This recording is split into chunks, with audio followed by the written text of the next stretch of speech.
Gary, do you ever remember your dreams? I don't know. I never thought about it. They really went for the commercial tonight, don't you think? Everyone thought you were great. Oh, you're gonna pick up the radio for the car for me tomorrow, aren't you? Sure. Oh, don't forget. Tell the guy you're my wife because we put a sauna in the owner's apartment and he's giving us a really great price. Night, hun. Hey, don't eat all that cake.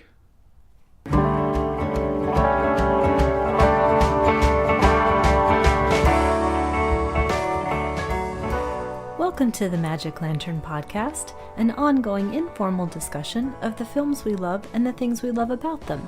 I am Erica Long. And I am Cole Rolane. Each episode of the Magic Lantern will be devoted to one film that we alternately select, and we will discuss why it is significant to us. We are at episode 42 this time, which is Erica's choice, so let's find out what she has in store for us. Gary, I chose Desperately Seeking Susan from 1985. Directed by Susan Seidelman, produced by Sarah Pillsbury and Midge Sanford, written by Leora Barish, and starring Rosanna Arquette, Madonna, Aidan Quinn, Robert Joy, Will Patton, and virtually 4,000 other notable faces that we'll try to mention as we come upon them. And I specifically mentioned producing and writing credits, which we don't always because the entire film, top to bottom, is headlined by women. Desperately Seeking Susan is the story of a suburban housewife who intertwines her life with the drifter named Susan through a fascination with the personals column. Now, before we get into the discussion proper... Do you mean into the groove? Yes, I do. Excuse me.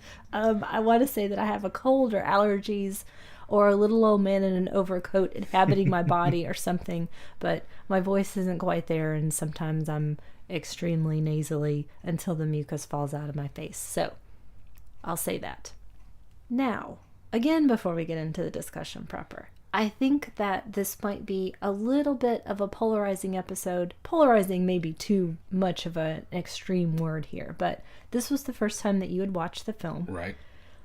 I saw it in the theater when it came out and have seen it several times since then. It's long been a favorite of mine, and I'm thinking that you didn't receive it as warmly as I did. Well, here's the deal. I am not now, nor have I ever been, the target demographic for the movie. It's not made for me, which is fine. It was made for a 9-10-year-old girl, That's which definitely is what I was. It feels like. There's a whole lot in this aspect of turning pop stars into movie stars and what age it is they're exactly shooting for that I both completely understand and kind of fuel some of the contradictions for me within the movie. We will also at some point get into your extreme white light hatred of Aidan Quinn. Son of right? Bitch. Oh, we I don't sure get are. it. I don't know. We sure are. I'm going to find out. Yeah, to me, where I am now and where I was even then probably, the art that I appreciate, Madonna has always been most notable to me because she's Joe Henry's sister-in-law. Which she wasn't at the time. True. So that's a newer development, Right. relatively. Right. In my world, that's how I think of her most often because she just never really captivated me. Much like I guess Michael Jackson never did. There's a whole strata of pop celebrity that just does not apply to what I'm interested in. And you named two people that captured me from the first moment that I saw them and continue to inhabit my life. I want to throw in here, again thinking about the time in which I saw it, putting in a little bit of context with the people who were involved in the film. At the time that the movie was made and came out, Susan Seidelman was only 33, the director of the film. Madonna was 27.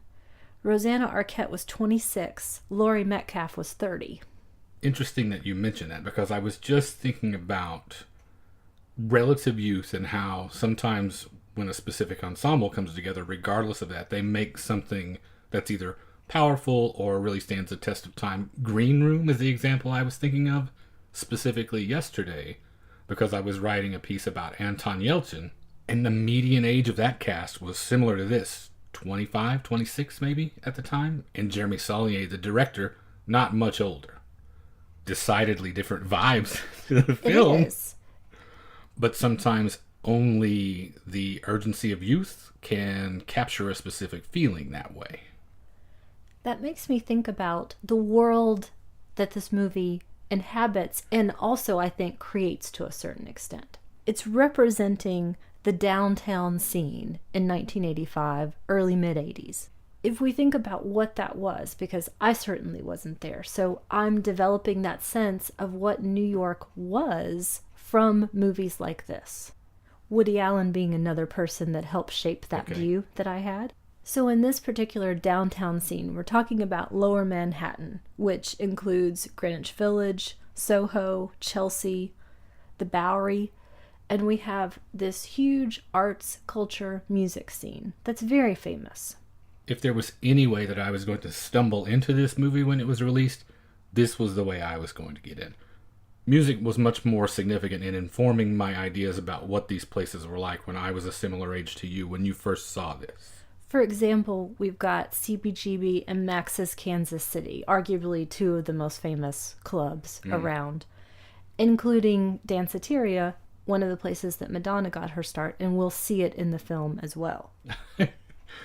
It's funny how, and I definitely did this, and I know millions of music lovers before me probably romanticize these places a lot. Whether you are coming from the dance music end of the spectrum or the punk rock end of the spectrum, when you shine a light on them in the daytime, these legendary places are all just shitty music venues. And speaking of shitty, it was a time of extreme drug use in these parts of town as well. And I read all kinds of interesting recollections of the period where people were saying, I don't really look back on this with one of those sepia tone glows because there are dead junkies laying around, there are needles everywhere, there are rats everywhere. This was part of my idea that at the time that New York was a scary place. It was dangerous, it was extremely dirty, crime was at an all-time high, and as I mentioned again, drug use at an all-time high as well. I think back to about a decade before that, Death Wish being another one of those that I thought, whoa, you could get killed in New York. And at this period, we're finding a lot of these up-and-coming artists able to live in these places because sometimes they were there illegally. Those were not buildings that were legally able to be inhabited, so there were lots of squatters. You might not have access to electricity. I looked at some census of what rents were at the time, and they were much, much cheaper, but again, you might have a dead junkie on your doorstep at any given moment. But at the same time, it does really seem like a golden period. We have some of the best art around and available. Jean-Michel Basquiat at that point was not yet dead. He would die 3 years later. So it seems like it would be an amazing time to be alive and be an artist. I found a great website that I'll link to in the post, and it included some ads from clubs of that year, and here's what your lineup might have included. The Feelies, They Might Be Giants, Marshall Crenshaw, which we'll remark upon later on in a scene in the film as well, Circle Jerks, or on the next night, John Cafferty and the Beaver Brown Band. So, we'll up and down. Jersey clubs? No, this is downtown. Okay. Yeah, that's a common cycle in every artistic community. Only the artists are willing to live in those conditions, often sharing space multiple people at a time, because it's the only way they can afford to do their work and not have to get a day job in some cases, and actually devote all their time to creativity. Then they're afforded some measure of success, people want to be where the art is, they move in, rent goes up, and the artists who drew the people there in the first place can no longer afford to stay there. It's happened over and over and over again. It's happening right now on the east side of Austin. And at this moment that the film was made, a lot of the people appearing in it, a lot of the connections made were from this downtown scene. People living and working next to each other, getting to know each other, supporting each other. So how about we get into the movie? Right, because the movie doesn't start there. The movie starts across the river in a beauty shop in New Jersey. And it starts with music. Music is very, very important in this film. We've got that pop song, the Shoop Shoop song. It's in His Kiss. This is a pink pastel paradise. For me, even though I am from the suburbs, I had never seen anything this fancy. I had never seen anyone having their legs waxed. I hadn't ever seen anyone having their nails done outside of movies. This is where we first meet Roberta, played by Rosanna Arquette, and Laurie Metcalf, who is her sister-in-law, Leslie. Roberta is reading from the personals from the very start. That sort of missed connections section that she's really fascinated by. And we learn a few things here. That she doesn't have a job. Astoundingly to me, Leslie tells her not to accept anything under $50,000. In 1985, were they Wall Street attorneys? I don't get it. What could they possibly have been doing? But anyway. I don't make that much now. No kidding. Neither of us do. We also learn that Roberta is, I think, prone to being shaped by other people. Leslie is the one who is guiding her on what kind of haircut to get for her birthday, what kind of job to look for, and Roberta is channeling her own energy into another person, and she sees this desperately seeking Susan message. This is an ongoing series of messages between Jim and Susan. They track each other across the U.S., and Jim has set a date to meet up with Susan next. Well, the beauty shop is obviously a very significant setting to start out with, because it is all about the maintenance of a very specific ideal that is geared specifically towards pleasing other people. It has to do very much with how the external is perceived, specifically by her husband in this case, versus the content of her character. And at this point, she is blithely going along with that. Yes. She's sort of a blank canvas, I would say. I would say less than that even. Yeah. I don't get the sense of a blank canvas as much as I get the sense of a doormat. I get the sense of... A void? Yeah, a milquetoast. Yeah. Not waiting to be written upon, but resigned to accept whatever is done to her. So whereas Roberta's world at this point is pink pastels, we then meet Susan, played by Madonna. This echoes the first moments that I ever knew Madonna, and I think of lace. Mm. Her look at that time, to me, was iconic from the very first moment. And that was then interpreted through the lens of the 8-year-olds in my neighborhood who were suddenly wearing lacy bows in their hair and lacy gloves and lacy shirts and lacy tights and lacy everything, and they were 8 years old. Yeah, I wanted to get into that a little bit, about how... bizarre. Yes, who this stuff crosses. is aimed at. And not just in Madonna's case, but, take Michael Jackson as well. Who, aside from 10-year-old kids and Michael Jackson, thinks, I know, a rhinestone bejeweled glove, but just one. Just one. That is going to look awesome. Yes. It's clearly, they were right. It's clearly for children. It had to have been. And reading about how stymied studio executives were at first by this movie and how to market it, and then one marketing person saying, I got it. We're doing gloves, we're doing plastic bracelets, we're doing all of this stuff, and of course it worked.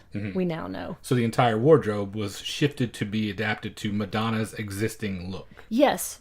For example, Santo Clasto, the wonderful and amazing costume and set designer, worked with Woody Allen for many, many years.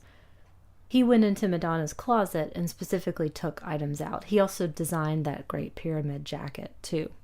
Well, in addition to 10-year-olds, Susan is clearly Roberta's idea of edgy and artsy, a housewife's idea of edgy and artsy, which I don't necessarily think has anything to do with truly walking into the Bowery and finding something edgy. It makes me think of I Get Around by the Beach Boys, because of the line, my buddies and me are getting real well known.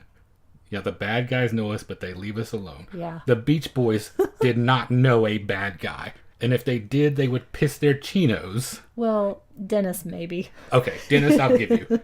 But he wasn't writing that line. No. If Mike Love ran into a genuine bad guy, it's the end of Mike Love. Yeah. And I get the same impression here. It's not truly edgy, because...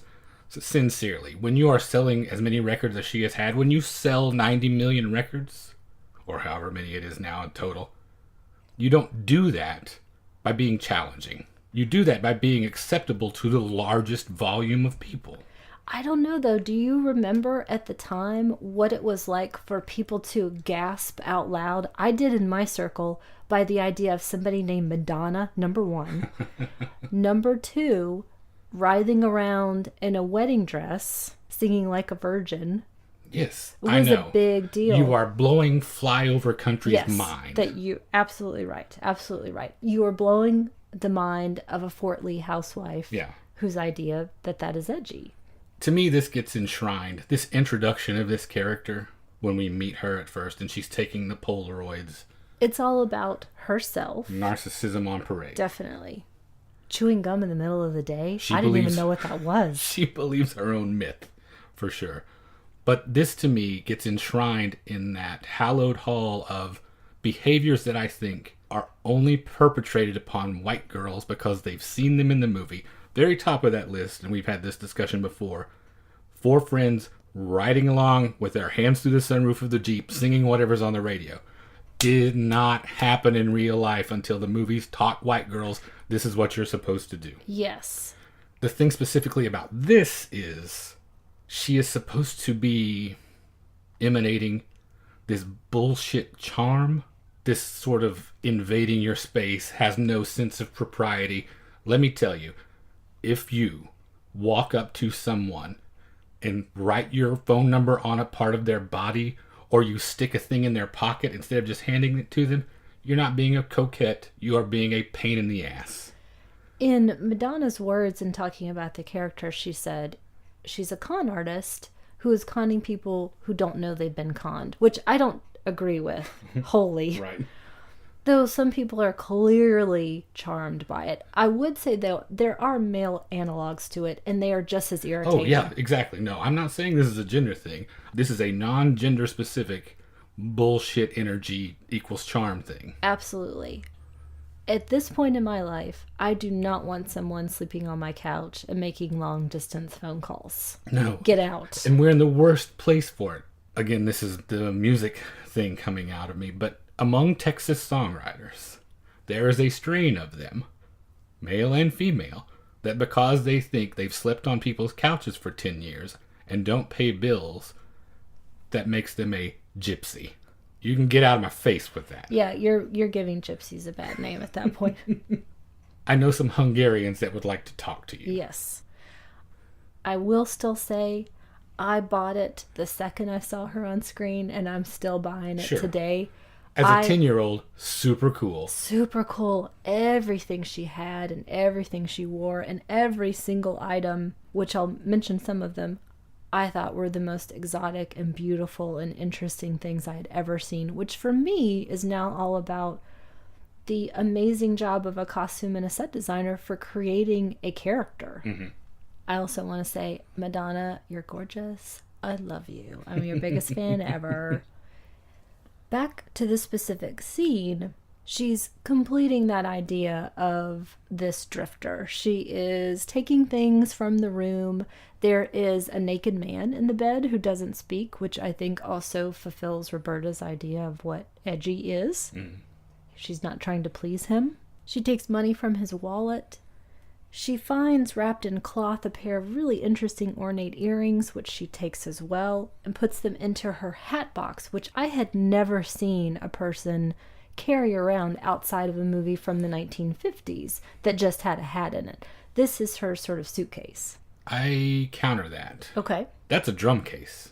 Oh, okay. I always thought it was a hat box, duh. Looks to me like it's a piece of drum. Okay, I'm going to defer to you on that one. Yeah, it looks like it's a case for a drum, which she has obviously lifted from a musician boyfriend. Yes. I think some teenage girls had then no access to boxes like that and took hat boxes, and it became a hat box later on in the 90s, I would say. Now, as she is hightailing it out of the room before he wakes up, she passes a blonde man with his head down. This is Will Patton. He's going to be our bad guy. She passes him in the hallway. As she's leaving, he's going towards the room. And how do we know he's the bad guy? Because it's the mid-'80s and he has platinum blonde bleached hair. Definitely. He's wearing super cool shirts and ties, though. Did you notice that? I did notice. Everybody looks so good in this. Anyway, I wouldn't say everybody. Oh, Let- why don't you save it? Why don't you save We'll talk the about beef? Aiden Quinn and those ignorant Say- suspenders. Save that till later. Do you want to recreate how I described Aiden Quinn for you in this movie? I think I said something like, and he wears suspenders. And I think you vomited in my face. As maybe. if that was some sort of point of pride. Yeah, that's how you know he's cool. I'll get to the points on how you know he's cool in a little bit. I have one I have point bullet points. that discounts the whole thing. It's that hat. When they're at the diner counter and he's got that stupid hat on, it undoes whatever argument that you're going to make later. Richard Edson has the same hat on. And Richard practically- Edson, my dear friend Richard Edson, can wear the hat. Okay. Because Richard Edson is a genius and could pull off any look. All right. Aiden Quinn, I think, looks good. Anyway, why don't you just save it? You just settle down there for a second. We've I'm got too some mad. other stuff to get through. I've got to go outside. Okay. I need to take a walk. Well, listen to Carly Simon in the next scene. Does that help bring No, it you, doesn't. soothe you down? It does That's not. the juxtaposition. I'm going to keep talking about music every time it comes Okay. up. We're back at Roberta's. It's her birthday party. She's the one who's serving everybody in her pink, shapeless shift dress. Carly Simon's playing. We meet Stephen Wright. I was so glad to see him. And the party takes a break to watch her husband Gary's commercial for Gary's Oasis, his hot tub emporium. Everyone's a narcissist. And that next moment where Roberta is watching herself in the sliding glass door, to me that's as close as you can get to a suburban mirror. Mm-hmm. She looks out and sees New York in the distance. Well, here's where I made the note that this is part of a very specific continuum. As long as there has been a New York, I assume there has been something, be it literature, be it film, be it music, that has inspired Midwestern girls and suburban girls to chase their big city dreams only to get the shit metaphorically kicked out of them for 2 years to then turn around and run home with their tail between their legs. No offense to any of our listeners whom that may have happened to. This movie is that in a nutshell to me. It's the first thing I thought when I saw her looking longingly across the bridge to the city that equals more. A more that she is woefully underprepared to deal with. I think again about the age. Rosanna Arquette being 26. I think playing a character of that similar age. She's been married to Gary for 4 years at this point, we find out. So she got married when she was 22. It's an underdeveloped person. That's where the other part of the target age of the demographic comes into play for me. I feel like it's perfect for the age, either emotional or otherwise, that the film was aimed at. 15 or so at the most was kind of where this was aiming for. Because by the time you're the age of the characters in the film, I feel like you should have learned all of these things a long time ago. But that's not the case, apparently. Based on the fact that, like I said, this film is not just the only thing to inspire that. It's part of a continuum. And if you wanted to stop those girls from chasing their big city dreams and then getting demolished, you'd stand a better chance standing on the beach and trying to stop the tide from coming in. Because I was just about to say, does the year in which it was made make any difference? Because again, we're putting everything in context. So you have a 26-year-old woman in 1985 who was born in the late 50s. So it is a different time, but Sex and the City does the same thing. Girls does the same thing for girls of that age, don't you think? It still continues to inspire when it comes out. Yeah, without a doubt. We now come to a scene that is the one that I have always remembered the most and was one of the most indelible for me. This is when Susan arrives in New York through the Port Authority. She is in the terminal bathroom basically cleaning herself, which, again, this was something I had never seen before. I didn't know that you could use those dryers to clean your pits. I've used it many times since then. Thanks, Madonna. We see that cool pyramid jacket. She's in sunglasses and it's at night. Ooh, exciting. And we've got the costume. So in this case, it was the bra under the mesh shirt, which was a big deal. Sure. With that hat, with the jacket, with everything, it's sexy Zorro. And she's smoking too, which was kind of a big deal. Well, I guess maybe more of a big deal now. than then. I saw it a lot more then at that point. So she's cleaned off that Atlantic City stank off of her, getting ready to go back into New York.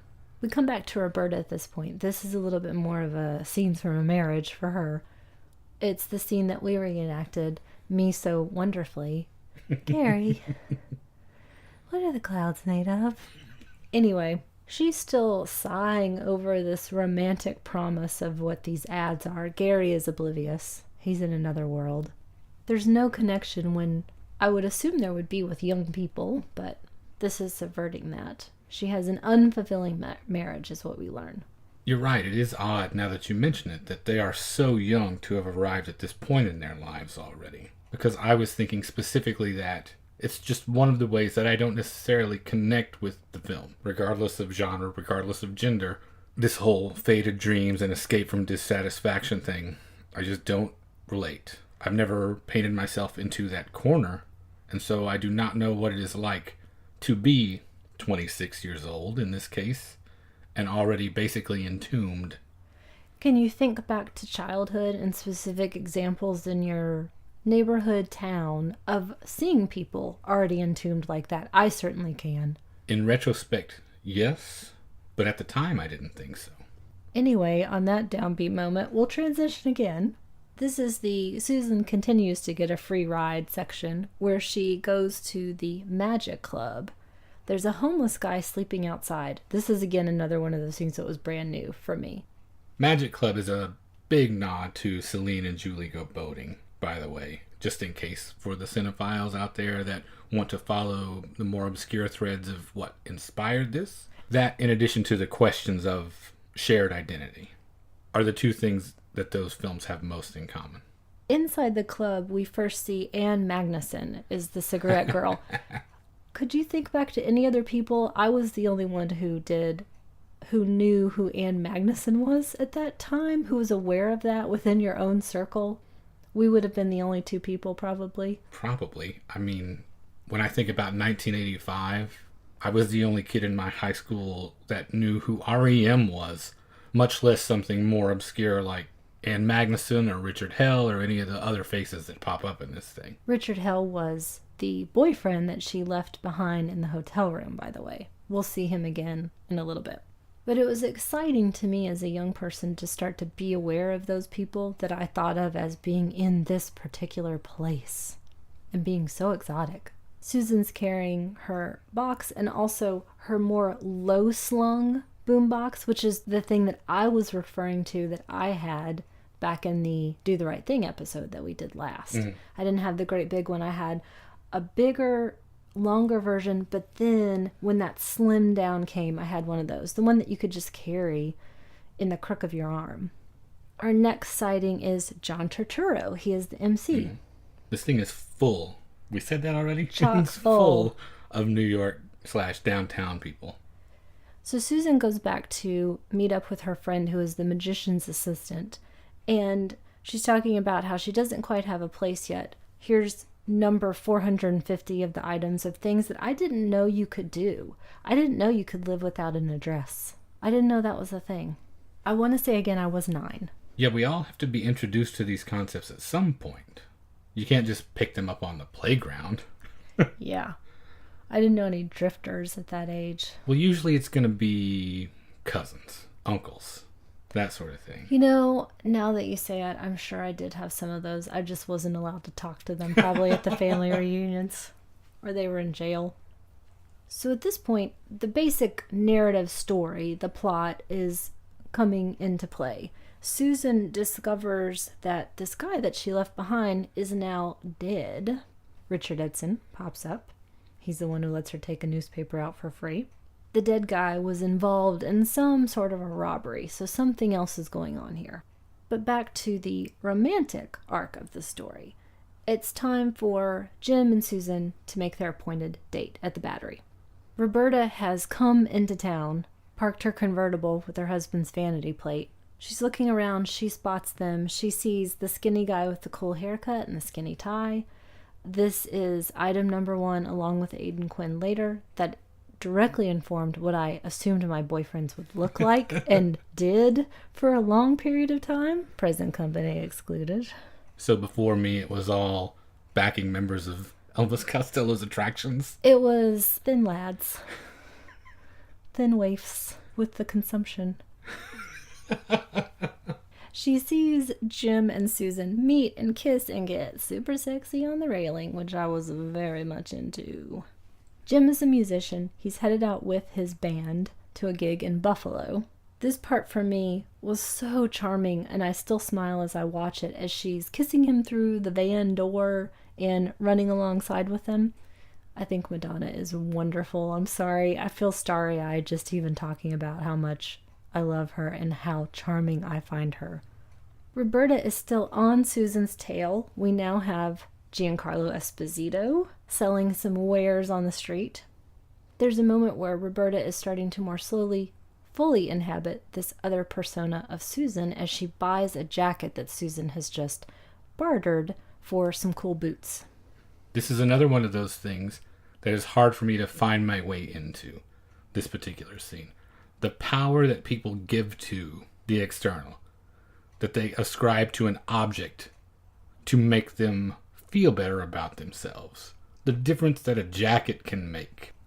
I guess the obstacle between me and understanding is the whole idea of wanting to be someone else so badly. I used to work with a kid a few years ago that routinely, 3 times a week, when talking about film, would say something to the effect of, "Oh, I wish I was that character." You hear that once or twice and it doesn't add up to much, but when you hear it every other day, week after week, for years at a time, you begin to realize that this is really sad. That this is couching his whole thing in, I want to be someone other than me. I want so badly to be cool, and I think I am not. What is it about a jacket that can make such a huge difference? I don't begin to know how to answer that. I think I have certainly had moments like that. Probably learned from the movies that somehow getting this thing or seeing this person or doing this thing was going to make me feel a certain way, which was different and better. That doesn't happen to me now, particularly. But I think about what this film made me feel as a young person, and for many years after that. And the most perceptive thing anyone has ever said to me was that, and this was when I was in my early 20s, that I wanted to be in this film. Someone pointed out that you, Erica, Yes. wanted to be in Desperately Seeking Susan. Yes, and they were right. So how can I be that sad person, but then not quite that sad? That every moment of my life I want to be someone else? I don't feel that way. But I can relate to finding an idea of something, because they've done it really well, so enthralling that I wanted to be transported into a different adventure. It's not completely foreign to me, the idea of seeing something admirable in someone else.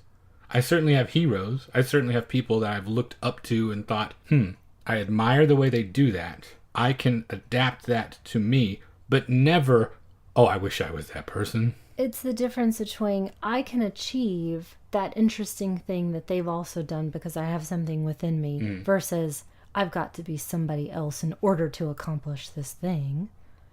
It makes me think about this idea of identity that is explored throughout the film. Right.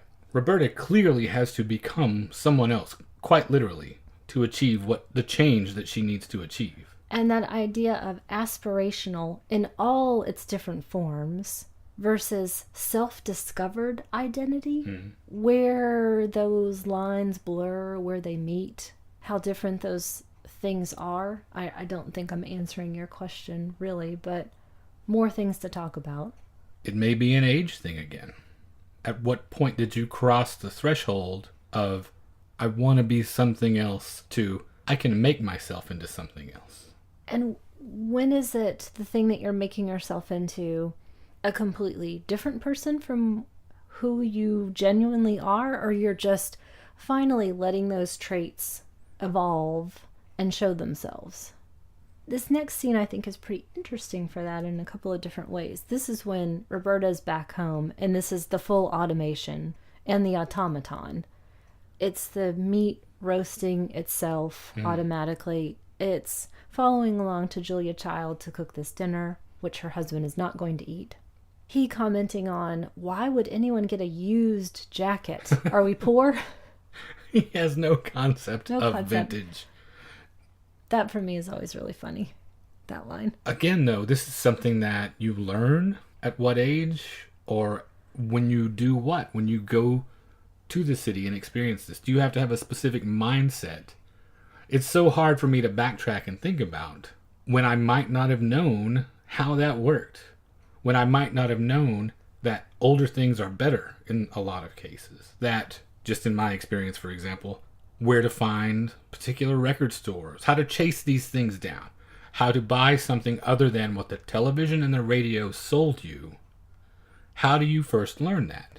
I do feel like this is still firmly rooted in the 80s and showcasing that acquisitional nature of what life was. Sure. Well, I mean, it still is. Yeah. But there's a big thing in that whole was still is thing that I was just thinking about right here, because you're talking about earlier. The character that's 26, 27 in this movie was born essentially at the end of the Eisenhower era. yes. So you're dealing specifically with this idea of women's roles as they were traditionally developed in that time period, and how they have moved down through the 80s and they are still lingering, essentially asking the question, are women quote unquote people too? And how much of that still happens. And now it is 30 years later. That makes me think of something I just noticed today when I was looking for other recommendations that we do at the end of the show. I was on Madonna's IMDb page, and the description that's created for her characterizes her, literally, I quote, hyper ambitious. What's the hyper part? That suggests overly too ambitious. For what? To whom? Versus as what compared standard? to whom? It's insane to me that we're now talking about a 50-plus-year-old woman in those terms. And again, I'm going to go back and think about how revolutionary Madonna was. Where her male Ideas. counterpart would be called what? A hyphenate at worst? Successful. Yeah, exactly. A triple threat. Ben Vereen. I love Ben Vereen. He's great. It's at this moment that Roberta decides to insert herself into this romantic drama. She creates a new identity, so there's a third person. As a stranger, she's going to place her own ad because she has found this locker key in the jacket that Susan has sold. She's placed this ad. Jimmy sees it as well at this club date that he's at. Now we arrive at Aidan Quinn. Do we need to stop the discussion of the film so you can fully explain why you hate Aidan Quinn so much? I don't think I've ever really gotten an explanation. 4 words. Legends of the Fall. Oh, now I'm remembering. I think I blocked it out. Number one, you went to see the movie. You've heard it's this on rant. you, buddy. You've heard this rant. I know. Ugh. But the character that he played in that, she doesn't want you, dude. She does not want you. It is not up to you. Let it go. Jealousy is the dumbest, weakest of emotions that anyone can have. It's the worst to me. And he forever will be that weak, dumb character to me. There is nothing he will ever be able to do that I'm so overcomes sorry, Aidan. that. Does that mean you only started hating him in the 90s, or you hated him before that? I hadn't seen him before that. That was the first thing I've seen him in. That's what defined him for me, and it will never, ever change. You missed out on a lot of good stuff. What, Benny and June? I don't know. I mean, he was really good in Stakeout. With your other favorite, Madeline Stowe. Gross. Madeline Stowe, Julia Ormond. Did he run the gamut of wet blankets in that time frame? One end to the other. All that's missing is what? Mary Elizabeth Mastrantonio? According to you, yes. Anyway, here he is in all his glory. He's married to Elizabeth Bracco. Does that make any difference? No, it doesn't. Okay. All right. Period. The end. Des is Jimmy's friend. She probably loves someone else. God. We're so cold-hearted in this episode. Back to the movie. Okay. Des is a projectionist. A shitty Very projectionist. Cool. God, jeez. He can't get a break from you. He's not really good at that job. That's true. That's true. But he gets too involved in watching the movies. You can understand that, right? No? You got a job to do, son. Okay. All right.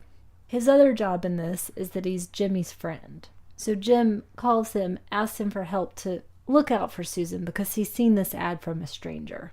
So just make sure she's okay. He doesn't have much of a description. He's never met Susan before, so what happens later is kind of understandable. We've got this next meeting set. Roberta is waiting for Susan, and she's got the pyramid jacket on. Susan is pulling one of her schemes. She's going to stiff the taxi driver, who gets the cops to come after her. So when Susan finally spots Roberta, who has now been intercepted by Will Patton, our bad guy, who's making the creepiest small talk ever, she gets drug away before she can get to Roberta. See what happens when you live like a jerk? It's true. Finally, she gets called on it, actually. And it takes Rocket's red glare to do it. There you go. There's a scuffle here. Roberta bangs her head against a pole. And what I learned from the movies is, one head bump, you get amnesia. The old mistaken identity, the old knock on the head amnesia. All that we're missing right here is quicksand. Yes, I wish. I love that later on, I will re-emphasize this, they do the second head bump means you're back to normal, which I had thought was a thing. Sure, I really did assume that. Right now, Roberta has amnesia. She doesn't know who she is. She's mistaken for Susan by Des because she's fitting all the physical descriptions. Sure. Before we get further into it, here is where I was really thinking about a few things in particular as relates to cinema history. It seems like we have this confluence of genres. You've got the women's picture. You've got the pop star as film sensation thing happening. And now you've got this definite nod to screwball comedy with the amnesia, with the key and the locker and all of the hijinks that are going to take place. And I wanted to ask you specifically if you feel like that this happening now in 1985 with this particular group of filmmakers is specifically a response to that super masculine energy of new Hollywood, of your 70s filmmakers, of your Scorseses and your Coppolas and on and on and on. Having gone through that, and now you have this group of women making this film, getting an opportunity a decade later, that are specifically calling back to old Hollywood rather than new Hollywood. Does it feel like it is specifically in response to the decade before? I hadn't thought about it, but it has to be because they went through that era and were struggling to come up during that era and struggling to get the film made during that period and struggling to get it seen during that period and marketed correctly. And I think it's also interesting to think again about age. When I read more about how the film came to be, there were a lot of influences on people who had the power to say yes from their sons and daughters and teenagers saying, oh, this is a story I want to see. This is interesting. Look at Madonna. She's really cool. Whereas they were looking before at Goldie Hawn and Diane Keaton. So a very different idea of what it was to be a woman in that period. I think more young woman in that period. And I think it's also interesting to think about how we're still kind of bypassing older women's stories in lieu of even younger and younger and younger. I just specifically thought about if they'd made this in 75, let's say, and you had this same story, but with Julie Christie and Karen Black, and how incredible that would have been. You would be thumbs up all over the place. All the way. Let's set aside dreamcasting for a second and get back to music for a moment. Here's when we have the repetition of that hip-hop beat again. We've got Run DMC, Sucker MCs. We hear that a couple of times. This is setting us again in where we are. Des is taking Roberta/Susan back to his place because she's got nowhere to go. She doesn't still know really what's happening or what has happened to her. He says explicitly, no drama, none of your friends hanging around. No stealing, all that kind of stuff. Because he has been briefed about what Madonna's Susan is all about. He's heard these stories for years of knowing Jim about these stunts that she pulls, and he doesn't want anything to do with that. And you still don't like him. Anyway, whatever. I hope she takes everything. Well, there's nothing left for her to take. That's true, because when they arrive at his place, we realize that first we see a fridge being taken away, and then his girlfriend, Victoria, who split on him the other day, is taking all of his stuff, basically. And she is fully in that go-go 80s outfit of the clothes that go all the way to the ground and sunglasses and a tie. She looks like a Nagel painting come to life, is what she looks like. Her new boyfriend has a Porsche, all of that kind of stuff. Now, she states explicitly to Roberta/Susan that he's a nice guy and you guys will be really happy together. We still know, again, he's a cool guy. He's got records. He talks about Charlie Parker. He has a kung fu mural. Later, he's got film canisters. He has a cool aquarium. He's got the kitty that we see later, and we also see him petting his kitty in a hammock later. This is a cool guy. This is how we know that. You know how we don't know that? Because he puts on that hat for breakfast the next day. And he wears suspenders, but he does have pleat front pants on. But thank God we got away from all that stuff. Anyway. I like to read the suspenders as kind of an aspirational skinhead thing. To me. Under all of that, I think his character is an avowed racist and is trying to secretly signal the rest of the world. Oh, God. He can't quite go boots and braces, but it's just a little wink. That's the downbeat side of the suspenders in the 80s. Okay, next scene I like to call, Does Roberta Have Orgasms? Is that the title card if this was a silent film? I think so, yeah. I'm pretty sure I didn't know what an orgasm was at that point, and I'm pretty sure my mom didn't explain it to me after we saw the movie. At 9? I don't think Probably so. not. Don't think so. I knew who Dr. Ruth was. Okay. So you might have heard of the concept. I knew what sex was. Sure. But not what orgasms were. Gotcha. And apparently Roberta doesn't either, because she's got books on how to achieve them, and it's assumed that that's not happening. We are back to Des and Roberta/Susan. I'll just keep calling her Roberta, if that makes enough sense.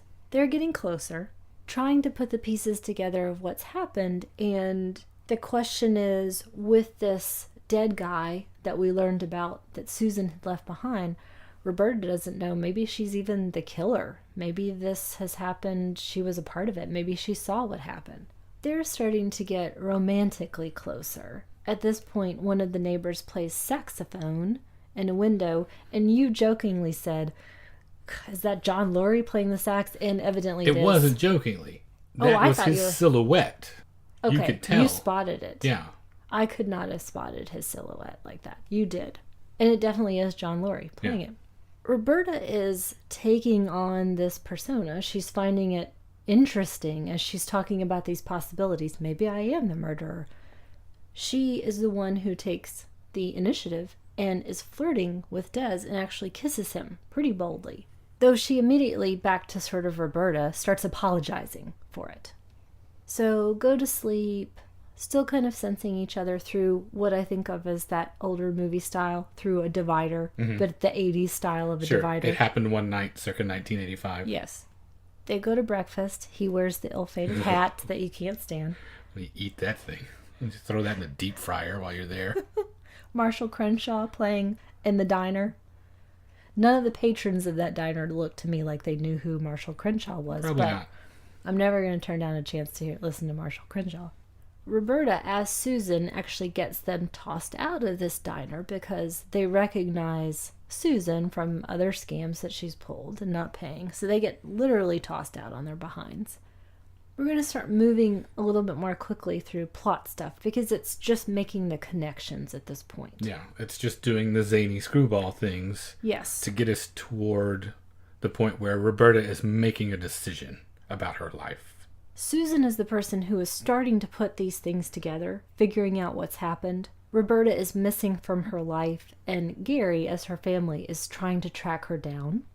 We hear your favorite, The Fix, here in a little bit.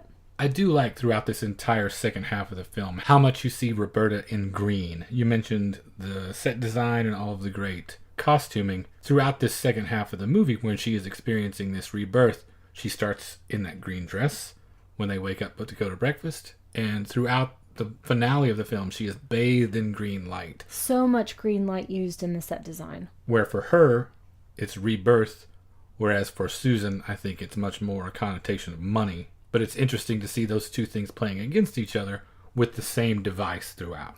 Susan makes the connection to Gary, and she's going to get to Roberta that way. And she has to be the one on top of it because Roberta is still in a little bit of a fog and still playing at this different life that she's creating. Here's where we have Gary and Susan meet at the dance club. They're listening to Into the Groove, the one Madonna song in the final cut of this film. My top 3 favorite dance track of all time. What are the other two? We don't need to get into that. No. I gotta know now. You don't do a list with a music person and then not fill out the rest of that list. I'm going to have to take us back in time for a second. Okay. No, I'm not going to. Okay. No, I'm not going to. I'll tell you offline. I'm blushing right now thinking about it. No, I'll tell you mine. Okay. Okay, how about All that right. then? No parking on the dance floor, Midnight Star. Okay. All right. Head Like a Hole, 9 Inch Nails. Okay. Which I'm not going to do. Never mind. Did you have a whole My thing friend worked Gary. out? Oh, yeah. Of course. What are did. you talking about? Of course, I have a whole thing worked out. Okay, what's the other one? Probably Waterloo. That's a great one. It's super high That's energy. a pretty wide spectrum of choices within the dance, within popular dance music at least. Those are my tops. But Into the Groove, maybe number 1. It's the one I've danced to the most, both by myself and in clubs. I do the Madonna dance because I practiced it many times. I will still do it if we were to ever go out dancing. I love this song. Now, do you want to reenact our scene from the other night? You mean the scene where I told you and you understood for the first time that song is about sex? I had no idea until 2 days ago. You went 41 Never years. occurred to me. 41 years. Well, I mean, you didn't know the song your whole life, but Right. 41/9. 31 Yeah. at least. Yeah. Not knowing I know the all the subtext words. of that song. I know the changes. Do you I know- know the extended version. You know all the words, so you know the order that the words come in and the Yes. things they say. Yes. Okay. But evidently I didn't. I'm discovering all of these new things. Thank you. Sure. I'm glad we do this show. Breaking news, Into the Groove is about sex. Not about dancing. Not about Or both. grooving. Both. Yeah, I mean, I think she goes on a journey in the song. Okay. I think it starts with dancing, but yeah, it's definitely about sex. Anyway, they're dancing to it. It's awesome. Did you know that Waterloo's about doing it? No, it's not. Is it?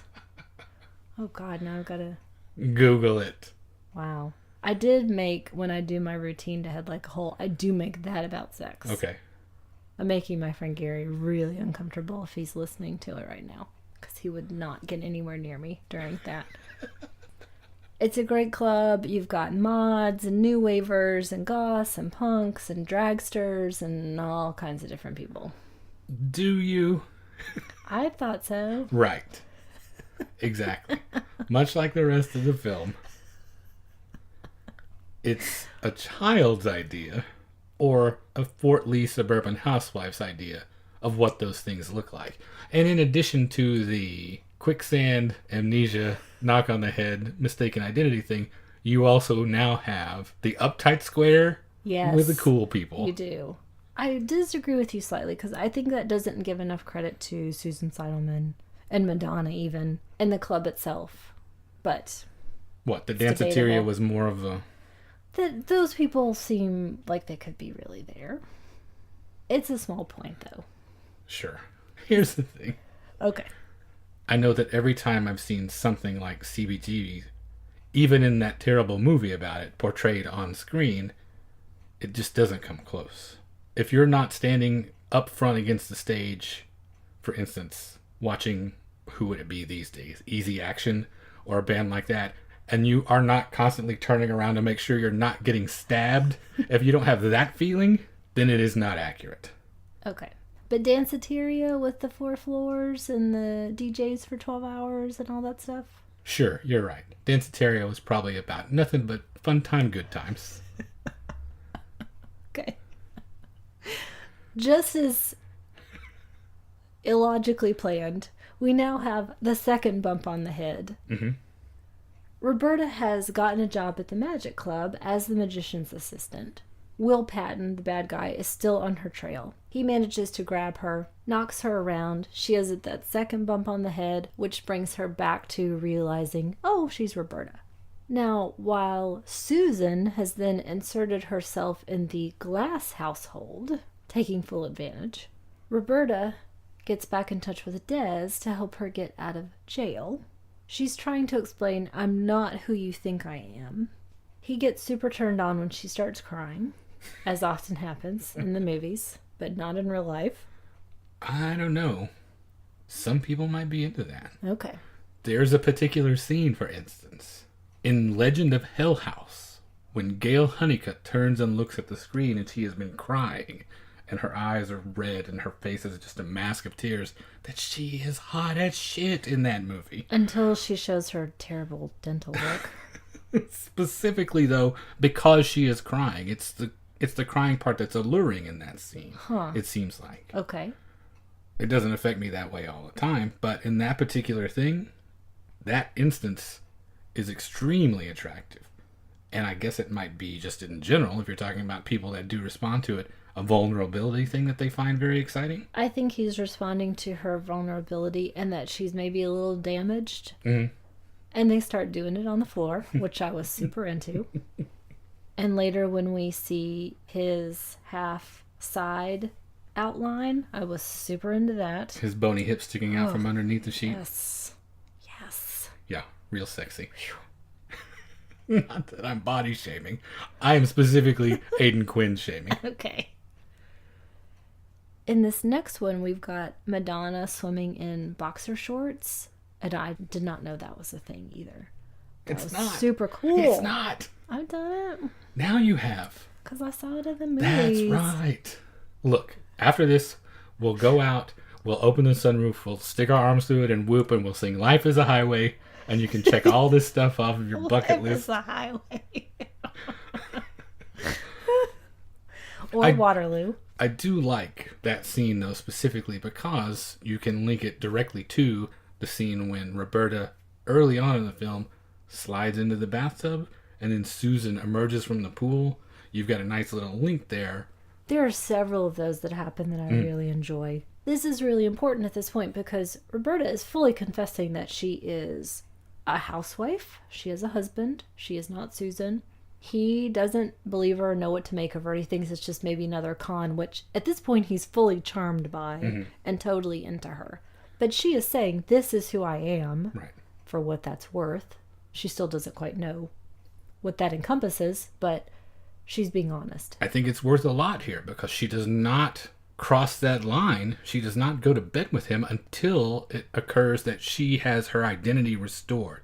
She knows who she is and what she's doing, and she makes that decision. True.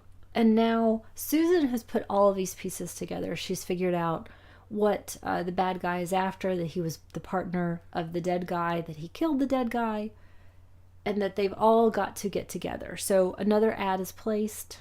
Do you want to say who the newspaper ad guy was? Oh, you mean Ardo Lindsay? Yes. In the newspaper?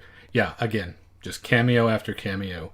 If you were a fan of Downtown, of No Wave, I kept expecting to see James Chance pop up. I would not be surprised if every minor character or extra in the thing was someone significant to me in some way. It's fun to watch the credits all the way through, which you should anyway. I shouldn't have to tell adults to watch the credits all the way through, but it's specifically fun to watch the cast credits in this. So we're hurtling towards the finale at this point. This is the big meetup. Let's get everybody together at the Magic Club. Right. Again, a very old-fashioned device. It is. And it's a lot of, this person's in this room coming through this doorway, and this person doesn't see this. And in addition to being set inside the device of this magic act, using the old saw the woman in half concept too. Right. She's divided. Which way will she go? So we've got Jim and Des figuring out that they're actually talking about two different women. We've got the bad guy at the table next to Gary and family. And Gary and Des are there looking for the same woman, Yes. unbeknownst to them. At this point, as Roberta is inside of the box, everybody's going to start coming for her. Will Patton is going to lunge for her, try to get to the earrings. Gary and Des both go toward her. She has to introduce the two of them to each other. Jimmy is tracking Susan. They're separately. They're in another room. And it all wraps up with Will Patton taking Susan hostage, accidentally going into Roberta's dressing room so she can hit him on the head with a bottle. And they save the day. Hope he doesn't get amnesia. Just a second time, he'll be right back. This movie, to me, got infinitely more interesting once she remembered who she is. Once she has gone through that and come out the other side as Roberta again. And the pivotal point of the whole thing is here at the end when she's facing down Gary, who's telling her, come home with me. And she says, why? Perfectly legitimate question. Yes. And just like every other time he's been asked something important in this film, he does not have an answer. And she tells him in a really nice little monologue, look at me. Really, actually look at me, maybe for the first time. Because for the first time, maybe she feels like she's worthy of being looked at. And not as the wife object. Right. For Gary. We learned early on he was having an affair too. He's living out this, what I think of as a decades older idea of I'm the man and the breadwinner and I've got this fancy life and I've got this trophy wife who I pat on the head, literally, and I'm also having an affair at the same time. And we make a lot of money. Great. What more could you want? Well, she's finally figured out what she wants, it would seem. And it's Des. We see her. I get it. I get it, Roberta. We see her. It could have been anybody else. Why didn't they cast anyone else? They were going to cast Bruce Willis. That I would have been throwing up on the floor. That right would have been now. so much better. We're going to have a fight.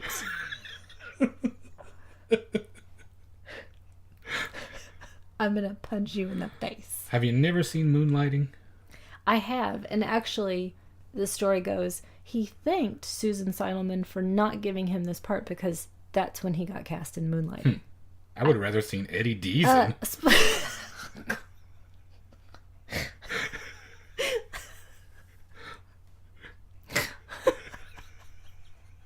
You are a horse's ass. No, and I also was not into that.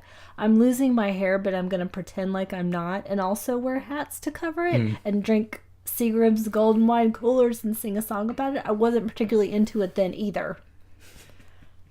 Speaking of pleat front pants with suspenders. We're watching Pete Hudson front- Hawk tonight.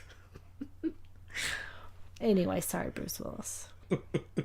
We're friends. You know it comes from a place of love. But she picks Des, climbs the stairs to the booth, start making out against the projector, fulfilling your concept Screwing up that he's the so movie for lousy, everybody. melts it out. Jimmy and Susan are in the audience eating popcorn. I thought it was a great ending. I love that scene. I love that last image. And we get into the groove again. Literally. Yeah, one more parting shot of antiquated device before we go. Cover of the newspaper, freeze frame, Yeah. What a pair. explaining that it's a happy ending. I want to come back to something that we had talked about before and ask another question. I had mentioned somebody saying you wanted to be in this movie. There's a fun and brief oral history of Desperately Seeking Susan that Yahoo did. It was a writer who was there on the set at the time and then coming back to it 30 years later. I'm going to read you something from Matthew Rettenmund, who is the author of Encyclopedia Madonnica, Okay. talking about New York and the New York of this movie. I saw the city as a fantasy getaway where people could be themselves. Now the only way to catch a glimpse of the downtown scene is to watch the movie. I'm still glad I moved here, but man, I wish I'd moved there instead. I'm thinking again about that idea of sort of that aspirational identity and that desire to be in this world that you realize later was created for you, probably. Yeah, For people like you. sure. And I mentioned that this movie, along with a couple of others, but really this predominantly, shaped my idea of what I thought of as New York. Did you have any similar experiences with movies like that? Or was it music that shaped more of a world that you wanted to be a part of? Far and away it was music at that point. Specifically, if I just had to pick one, starting in 1980, Washington, D.C. hardcore scene. If I could have grown up around Discord House and going to all those shows and seeing Bad Brains and Minor Threat and the Teen Idols and all of that stuff, and actually being a part of that community, it's the one that I actually feel is closest in reality to the ideal picture I have of it. Because it's still there. It's the one that is still sustaining after almost 40 years. Discord's still putting out records. Ian is still making speeches. They are still putting music in the hands of people at affordable prices and on their own terms and supporting each other decades down the road. And I think, tell me if I'm right or not, the most transparent, the most what we live is what we say, and we walk the walk and all of that. Exactly. The best things I imagine about them are the things they do every day. So that is where I would have wanted to go. What do you think came first, the chicken or the egg?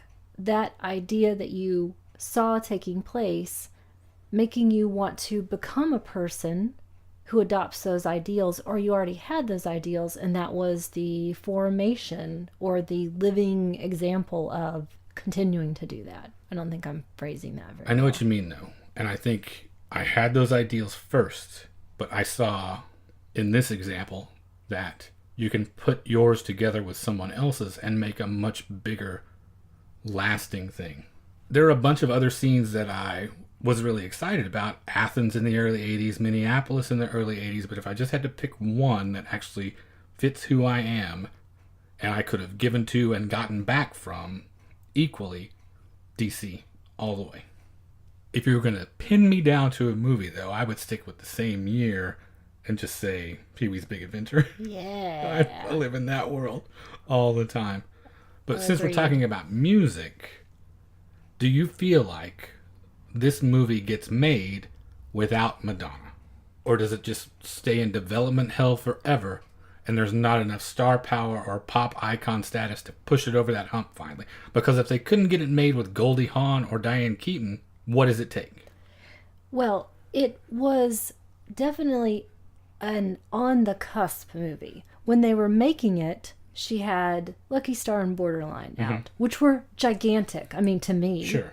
No, they sold a lot of records. But she could still be on the streets and be mistaken for Cyndi Lauper, literally. Okay. So she wasn't as big, and she was still more of a teen recognized Sure. star. Right. So again, these old dudes running the studio Didn't mean couldn't a care thing. less, didn't Yeah. mean anything. And it was before that huge integration that she did with music into the films as well, and being able to really monetize all of that. So they're making this movie. Then Like a Virgin comes out, and of course the world changes at that point. Right. So the movie was greenlit for a really small budget before Madonna was the Madonna that we think of her as. So it gets made, it doesn't go into the stratosphere until Madonna is Madonna. And again, back to those marketing ideas they were talking about, struggling with how to present this and who the audience was, and they finally went with that image that we know of that Herb Ritts did of the two actresses together, and somebody even saying, if you're having two women on the poster, it's going to be a lesbian movie. Which dogged movies like that still does, I'm Still sure. does. Thelma and Louise, they said that about on and So on. how often do you have to have something prove everything wrong to say, well, maybe we should stop thinking in Yeah. this outdated way? But of course that continues on. Ask me your question again, because I got a little bit off track. Does it get made if it's not meant to be Madonna's breakout role? I just truly don't think they envisioned it that way. Okay. I really don't. So yes, it gets made either way. It does. And initially, it gets made as a smaller, almost indie film, then a big studio film. Yes. And it's just complete luck of the draw that she then catapulted it rather than the other way around. Rather than the film making her famous, she made the film famous. Yes. Because we talked about Anne Magnuson, for example. It would have been, I think, another example of somebody who is really well known in a specific niche market and appeals to a certain person, and that's sort of the life cycle of that career. Okay. And it stays there. And we have those interesting artists, but we don't really know them outside of that specific thing that much. So instead we get Desperately Seeking Bernadette Peters. Yeah. Or Tama Janowitz. I was waiting for a way to work her in.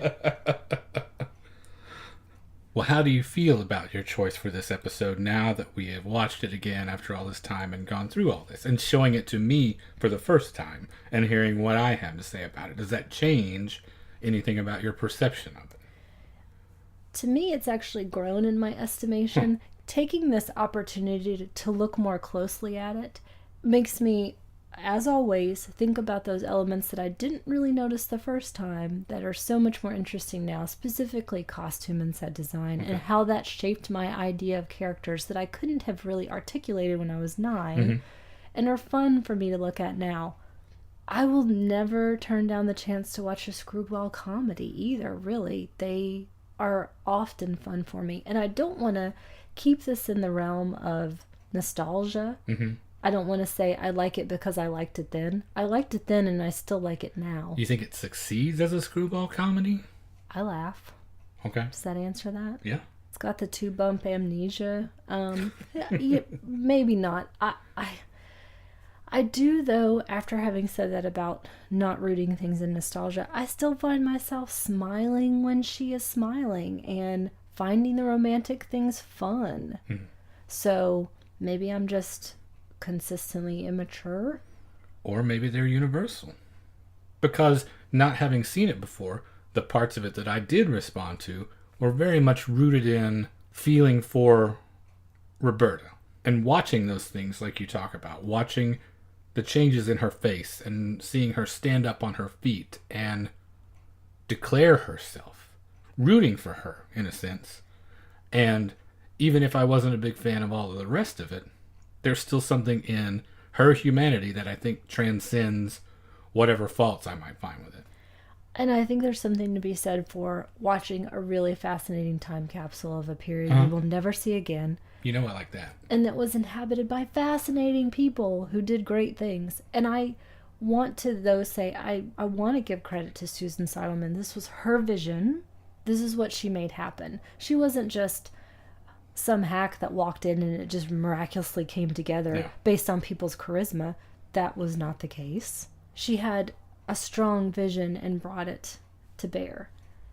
Thinking back to you watching it for the first time, before we started watching it, you were questioning if you were going to end up being disappointed by it, specifically because of Aidan Quinn. No. Jeez. Of that idea of a character going back to the way they were before this change happened. And I said, I don't think if you're going to be disappointed, I don't think it's going to be because of that, because I knew how you knew it the ended. ending. Sure. I did anticipate there was the possibility, at least, that similar to the conservatism of the horror genre, once you go through this transformative thing, everything being put back to normal is what you want in the end, when it's definitely not what you want for this character. But I was afraid that might be what happened. Yes, and it's not. I also chose it because I was in that mode, like with Do the Right Thing, where I was thinking about these formative films for me, these ideas that set up other ideas. Okay. And though I haven't seen this a number of times, it's not one of those that I revisit regularly. It was still so imprinted in my brain, I could have told you without watching it again. And the last time I saw it before this was probably 15 years ago. I could have gone scene by scene for you. I could have described what people were wearing, specific elements of dialogue, music. This made a huge impression on me, and I'm really glad that I decided to bring it in because I knew that it may not stand up for me, and it may not have really been a good choice for you. But I think about the tagline for our show, which is cinematic memories. And this was a huge memory for me. And I'm glad that actually watching it again makes me appreciate it on a whole new level. How about you after all of this? Take Aiden Quinn out of this because we'll never hear Impossible. the end of it. Okay, leave him in. You've already got, at best, you're going to get a C out of it. There's Aiden Quinn Okay. in it. No, I'll tell you where I came down on it. Where I ended up was, I like where Roberta ended up, but I didn't necessarily enjoy how she got there. Partly based on the things that we were talking about before. The motivation of wanting to be someone else. Yes. I understand wanting to be more. I don't understand wanting to be someone else to get there. I don't endorse the idea. I enjoy that she was going through a constant process of breaking free, moving farther and farther and farther outside of her normal bounds. But there are things that are kind of a giveaway that it wasn't as purely motivated as I would have enjoyed. For instance, when she gets the first bump on the head and she does not know who she is, I think it's a telling choice that they make, that she is trying to reassemble her identity based upon what she thinks are her possessions. Has nothing to do with her instincts, has nothing to do with her feelings. It has to do with the material objects in her possession. And that those things are the things that define you. That I'm not so keen on. She overcomes that eventually, but that is the initial instinct. So there are things about it, like I say, I don't necessarily enjoy the journey, but where she ends up, independent and free and self-directed, I like that she got there. There's one thing I really enjoy within her journey. It's the obvious delight she takes when she becomes the magician's assistant in the act. She's having a really good time, and I really like that. And that idea that she earns her own money with that moment, too. I mentioned that I won't turn down a screwball comedy. Why I like this within the genre is that it's a little bit different, because Susan is actually not our lead. And you know me, I cannot stand a character who thinks that they are more charming than they are and insinuates themselves in someone's life and forces them to fall in love with the person, which happens a lot in these kinds of movies. Yeah. I hate that. I want to kick those people in the teeth. However, Man, like I'm dark. I'm telling you, bringing a baby really bothers me. It really bothers me, but we'll set that aside. It takes Madonna for me to smile my ass off watching this person that I don't want to really be around as an actual person in real life, that I want to watch them do stuff. And I like that she is not the person we're watching change. It's a person I can become more invested in, like you mentioned. And speaking of how great Madonna is to me, and how she was able to transform a character that I didn't particularly like, she is the basis for my recommendation. Oh, okay. What do you have for us? I chose Evita from 1996. That, in retrospect, comes as zero surprise. Would you like to listen to the soundtrack? Don't ask anymore. From 1996. It is the musical, based on the musical, about Eva Perón, who was the wife of Juan Perón, the Argentinian president. She was arguably the most beloved and most hated woman in Argentina during that time. And this tracks the course of her life, which to me works so well in that I think you can track Madonna's life in it as well. In some of the moments, I don't mean in the whole thing. Directed by Alan Parker, with Madonna, Jonathan Pryce, and Antonio Banderas. Would you say this is the definition of a vanity project? If she had created it, maybe, but this was an existing property for a long time before she came into this. And frankly, I think she is the perfect person outside of Patti LuPone to play this part. So no, screw you. It's not a vanity project. Not that that's bad. I mean, Purple Rain is a huge vanity project, and you cannot quibble with that. And also, Antonio Banderas is wonderful. He's a fantastic musical performer. And I think if you're a fan of the Almodovar movies, you can see where he could have that strength. And how about your recommendation? Well, we'll just keep the Madonna train rolling. Sounds good to me. Who's that girl? Dick Tracy. Shanghai Surprise. No. My favorite Madonna role is in Dangerous Game from 1993, directed by Abel Ferrara. I love this one. She's excellent in it. It stars Madonna, obviously, along with Harvey Keitel and James Russo. And it's a thinly veiled autobiographical slice of Abel Ferrara's life, in which a dictator is making... Oh, no. I'm thinking of Evita. In which a director is making a film within a film about religion and the search for greater truth and destructive appetites, all of which are inescapable in Ferrara's movies. In typical Ferrara style, it gets very ugly, but it's terribly effective, and it's a long, hard look at a certain type of filmmaking that I really enjoy. She's great in it. She is. I think it's really deeply felt. I can still remember moments from it, and I haven't seen it since I saw it then. Well, Ferrara is one to push you to your limits. So if anyone that she's worked with so far is going to test what she is made of, it would have been him. And I think she acquits herself very nicely. Two Madonna great recommendations. That's Evita and Dangerous Game. And that brings us to the end of episode 42. If you would like to get in touch with us, you can reach us via email at magiclanternpodcast@gmail.com. We are on Facebook and Instagram. Just search for our name in either one of those places. We are on Twitter at lantern_cast. And I just wanted to say thanks to a few people for sharing the show or giving us feedback this time around. First and foremost, before I mention anything else, I want to say a very special thank you to Constance Scharf for donating to the podcast. She donated in honor of her brother, Mike Scharf, who is also a friend of ours and a big supporter of the show. He and his wife, Heather, have been very helpful lately in spreading the word about the podcast, and we definitely appreciate everything the entire Scharf family does for us all the time.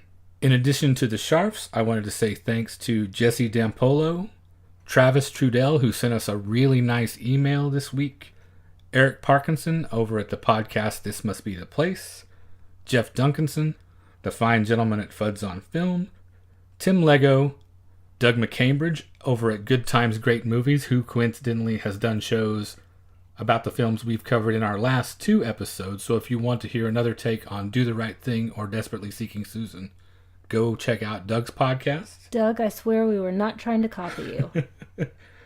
And Jane Sankner, who is really upset that her birthday is going to be the day that you are hosting a Murder, She Wrote evening with Austin Film Society, and she will not be able to make it. She wants to know when you are bringing that show on the road. You heard that right, folks. If you're in the Austin area, March 20th, I will be programming 2 fantastic Murder, She Wrote episodes for Austin Film Society. It would be great for you to come join us, and I should just try to work on our rolling projection unit of Murder, She Wrote, right? Sure. And just get this going throughout the United States. We'll start in Cabot's Cove and make our way that's down. Cabot Cove. Sorry. Can you... Oh my gosh. We are going to get in a fight. Jane, sorry. Do you want me to do that again? No. I want this to be on the record, pal. Cabot's Cove. The hell? We are on iTunes, Google Play, and Stitcher Radio. Did I pronounce all those right? I think so. If you would like to rate or review the show via any of those services, it helps get the show in front of more people, and we certainly appreciate that. And if you would like to find all of our episodes, including supplemental material, or you would like to help out and take advantage of that donate button, you can find all of that at our website, magiclanternpodcast.com.